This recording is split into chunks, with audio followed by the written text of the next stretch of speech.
afternoon, good evening, good morning. This is your host for tonight. It's a broadside, otherwise known as a Pinoy in Victoria. Welcome again to another late evening reading of the Northern Lights anthology of Canadian fiction. We are continuing again with the chapter 3 of the sacrifice. We are, of course, going to start off from where we left off, which is around the middle part of page 49. So please sit back, relax, find a good quiet place to sit down, and maybe prepare a relaxing cup of tea because we're about to continue with our reading of The Sacrifice by Adele Wiseman.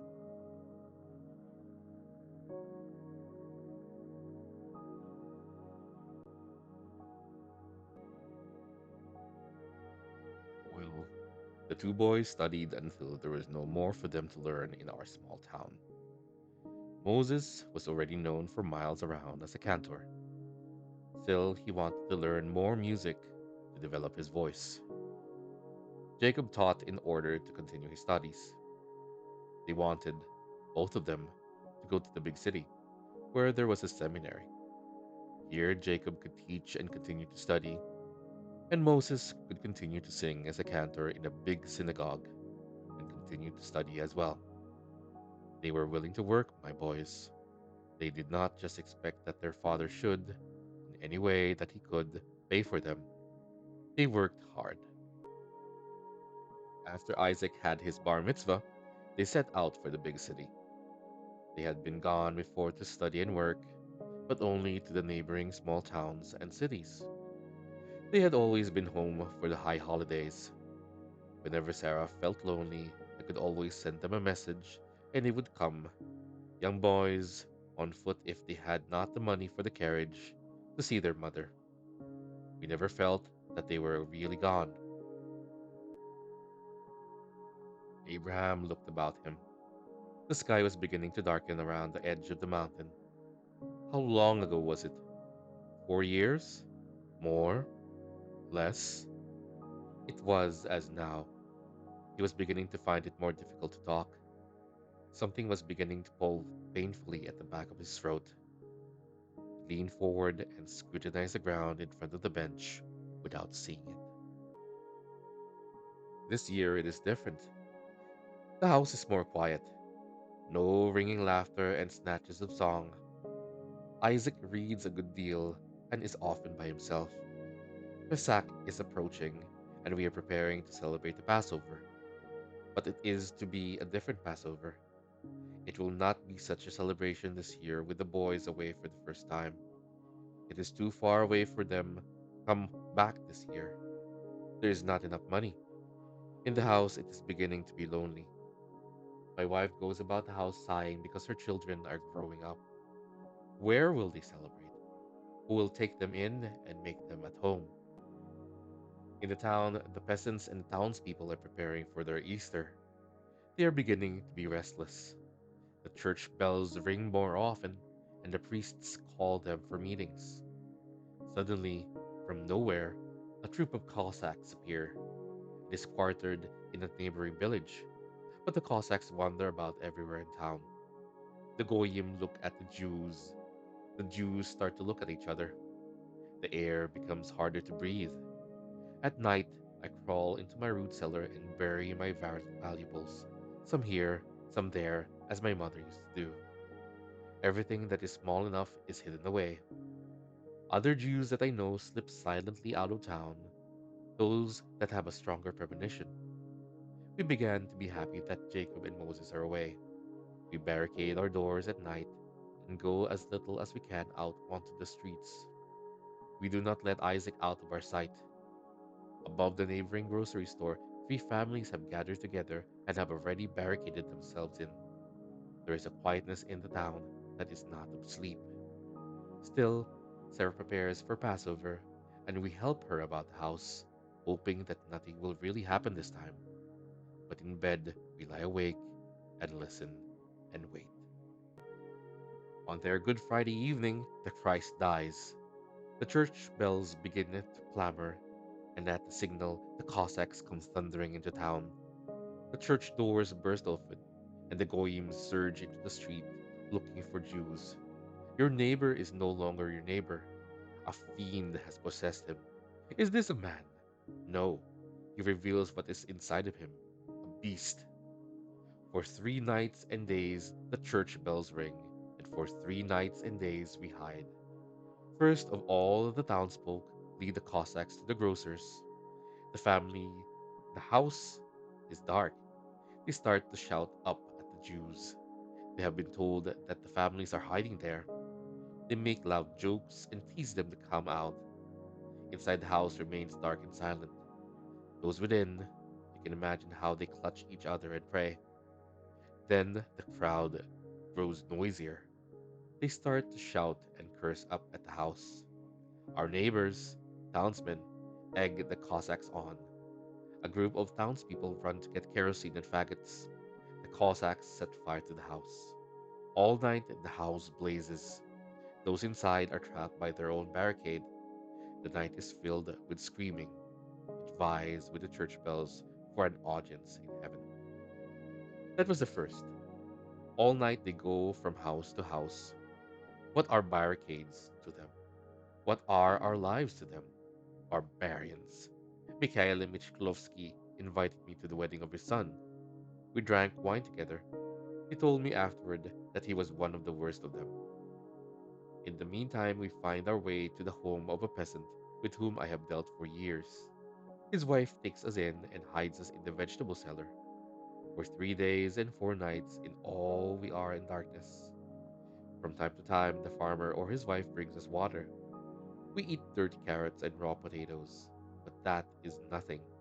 At least here we know, frightened though it is to spend all this time in darkness, breathing rank air, especially for the child.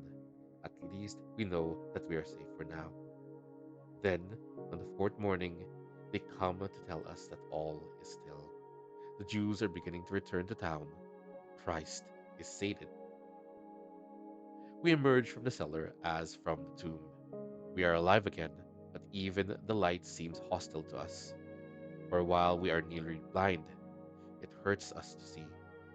Perhaps, after all, now that I think of it, the light was our friend and wanted to shield us. I say a prayer because we have survived. We wonder how long it will take to get word from the boys that there has been no program at the seminary. The streets of the town are nearly empty. The townspeople are sleeping off their orgy, or perhaps they are tired from their exertions and care only to stay within and fondle their flute. Who can understand the mind of barbarians? The Cossacks, too, are gone. A few Jews like ourselves hurry back to see what has become of their homes. We greet each other, but scarcely speak. There is still smoke in the air from the fires.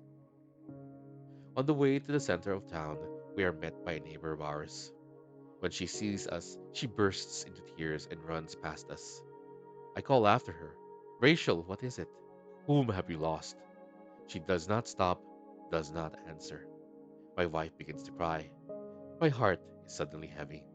As we walk toward the square, we see a knot of people gathered. They are looking upward.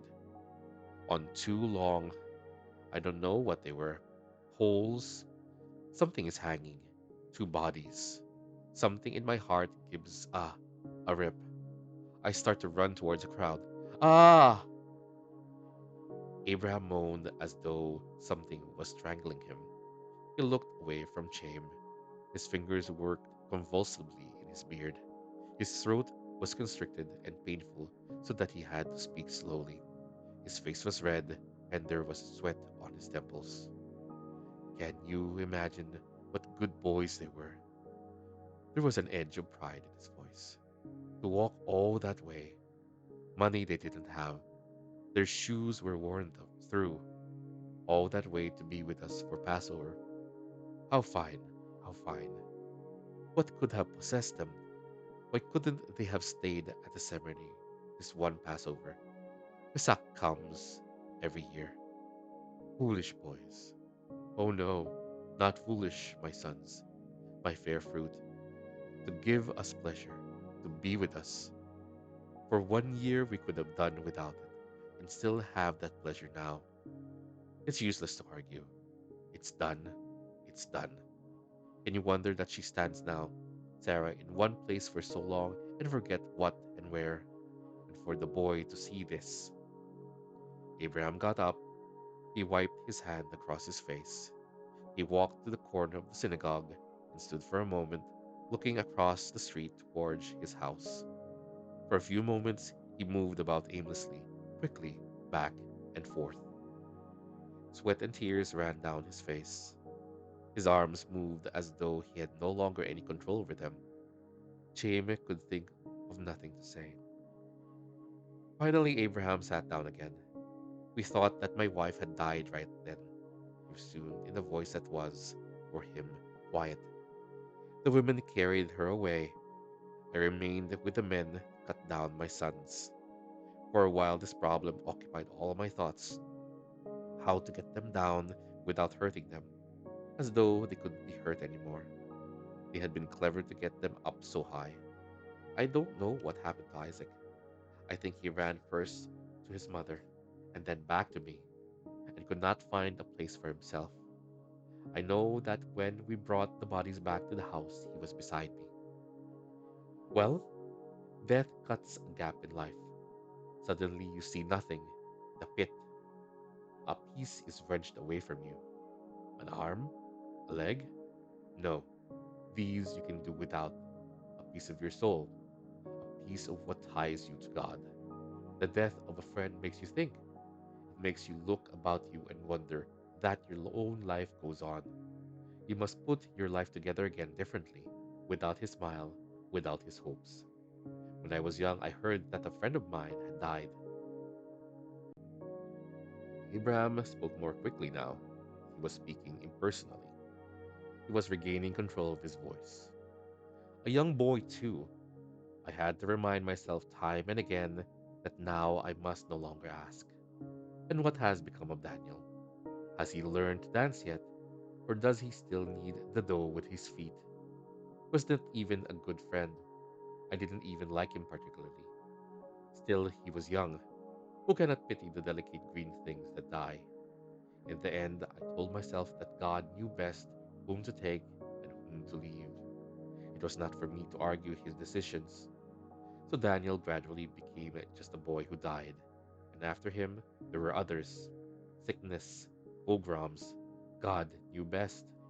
My mission was my family, to bring up my sons. And what sons they were! What could not a great singer and a great scholar have done for our people? It was meant to be. We cut them down and brought them home for burial. We laid them on the floor that they had first crawled upon. In the next room, my wife lay as dead. Isaac went from room to room. A friend wanted to take him home with her, but he would not go. Finally, he fell asleep on the floor in a corner of the room with his mother. The house was empty. The furniture was broken. Some of it had been carted away. The samovar that I had tried to hide was gone, and so were the clothes, cutlery, and, as I discovered later, some of the things that I had buried. Even the pictures on the wall of my father and mother and sons had been ripped. I saw all this clearly. My head was clear and empty. I saw all and felt nothing. Nothing but an emptiness of the heart, as though my heart had gone to hide from what it had seen. What more can be said? To give such sons is to make a promise, to take them away again, and in such a way. I felt it was unholy. I was mad. I turned in my heart away from God. I felt that my soul was gone. All I had now was my frantic body. All I wanted was to move, run, run, run. My body screamed to wear out all its movements in violence and to drop down in a heap, unfeeling, somewhere, anywhere. I started to sell everything that was left: my buried valuables, my little shop. anything to get away. On the streets, some goyim turned away when they saw me. Others wanted to make it as though nothing had happened. I said nothing. I looked at them. If God was not human, how could they be expected to be? James looked up at him. He turned away from God. So, said Abraham, but not now. When I speak of it, my blood surges about. Another time. For a few moments, they were silent. Above them, evening had dimmed the sky, and night was beginning to throw its long shadows. Isaac came around the corner looking for his father. They watched him approach. My life, said Abraham. They rose and went to meet him.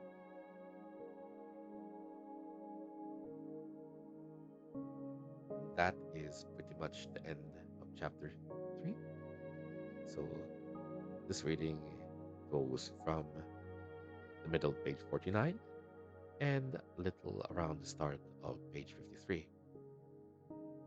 Next up, probably next week, hopefully, we can continue with chapter 4. Until then, thank you for joining me in tonight's reading. Again, my name is Pixel Broadside, otherwise known as a Pinoy in Victoria. If you liked what I've read, please leave a like and subscribe. Helps with the growth of this channel, and hopefully we can join again in the continuation of the sacrifice next week. So until then, take care, and I hope to meet you again. Goodbye, and have a great day.